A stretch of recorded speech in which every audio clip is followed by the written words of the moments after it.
cook with me. Today I'm making an extremely flavorful, creamy vegetarian dish, Gobi Butter Masala. If you and your family love gobi, then this is an absolute must-try for you. And if you make this for your guests, they may never want to leave your house again. So I'm not sure that's a good thing, but do try this recipe and I'm sure you'll absolutely enjoy it.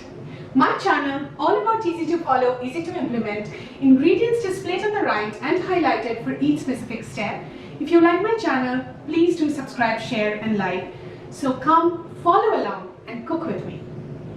To make the Gobi Butter Masala, I'm using one medium gobi, about 600 grams that I've cut into medium-sized florets, 2 teaspoons red chili powder, 1 teaspoon coriander powder, half a teaspoon cumin seeds, all our whole spices, 2 Kashmiri red chilies, 5 cloves, 2 bay leaves, 5 green cardamoms, 1-inch cinnamon stick, 5 medium tomatoes, about 600 grams roughly chopped, 2 medium onions, 300 grams roughly chopped, 4 to 5 garlic cloves, 2 inches of chopped ginger, 10 to 15 cashews, 3 tablespoons of oil, 4 tablespoons of butter and some salt to taste.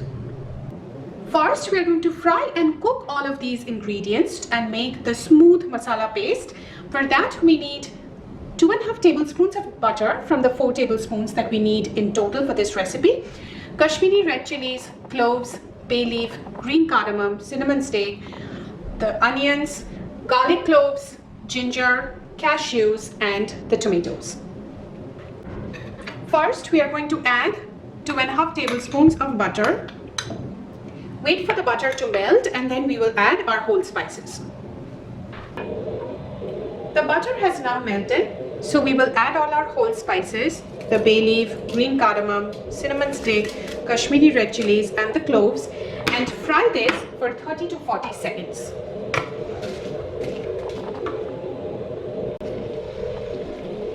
Now I will add the onions and also add the garlic and the ginger, and we will fry this for about 3 to 4 minutes. We do not want the onions to change to light brown in color, so we don't want to caramelize this. The goal is just to make this a little bit translucent because the color of the masala paste really needs to come from the tomatoes. So make sure it doesn't become light brown.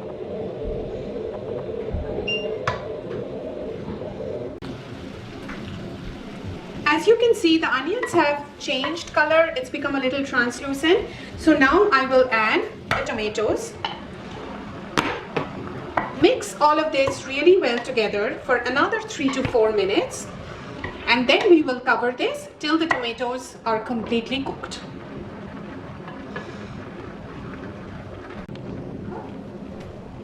It's been 4 minutes. Now I will add the cashews.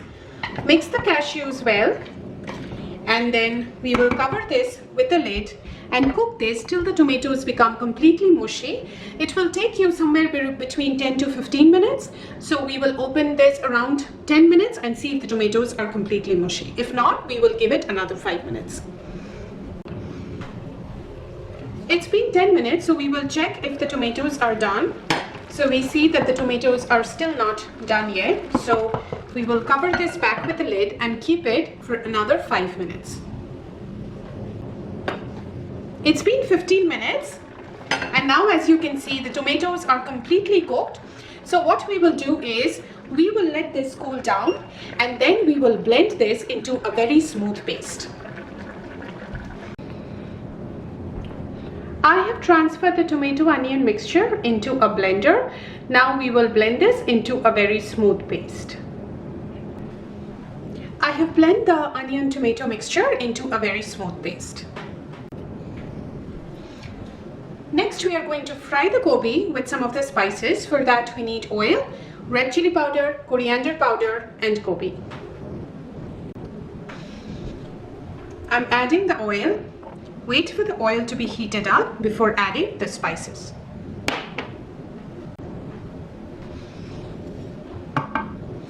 The oil is now hot, so I will add the red chili powder and the coriander powder.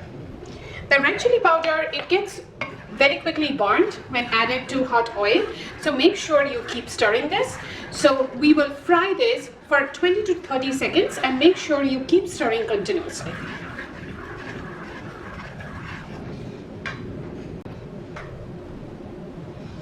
Now we will add the gobi.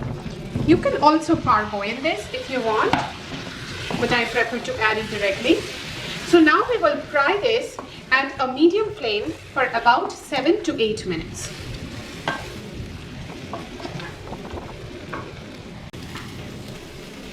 It's been 8 minutes and the gobi has really nicely fried with the masala.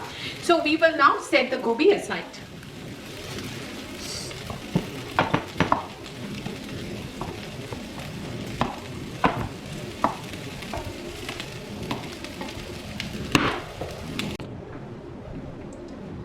Next, we will cook the gobi with our masala. For that, we need the rest of the butter, which is about 1.5 tablespoons, cumin seeds, the onion tomato paste, the fried gobi, and some salt to taste. In the same pan in which we fried the gobi, I am adding the butter. Wait for the butter to melt before adding the cumin seeds. Now, we will add the cumin seeds and fry this for about 20 seconds. The cumin seeds are spluttering a little bit, so now I will add the tomato onion paste and we will fry this at a medium flame for about 7 to 8 minutes.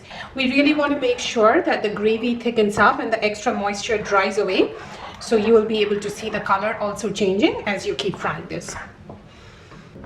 It's been 8 minutes and our gravy has nicely thickened up, as you can see. So next what we will do is we will add the cauliflower or gobi that we had fried before. And also we will add some salt as per taste. So we haven't added any salt so far. So we'll add some salt. And then we will mix the gobi really well with the masala and cook this for 2 to 3 minutes. It's been 3 minutes and you can see how beautiful the color of the dish has come out to be. So next what we will do is we will cover this with a lid and cook till the gobi is completely done. Make sure you stir a few times in between to check on the gobi and make sure that it doesn't get stuck at the bottom. It's been 15 minutes and our gobi butter masala is completely ready to serve. Great to enjoy with roti, naan, paratha. You can garnish this with a little bit of cream and some coriander leaves. It's a beautiful dish, so please do try this recipe and let me know how this turns out for you. Thank you so very much for watching my channel.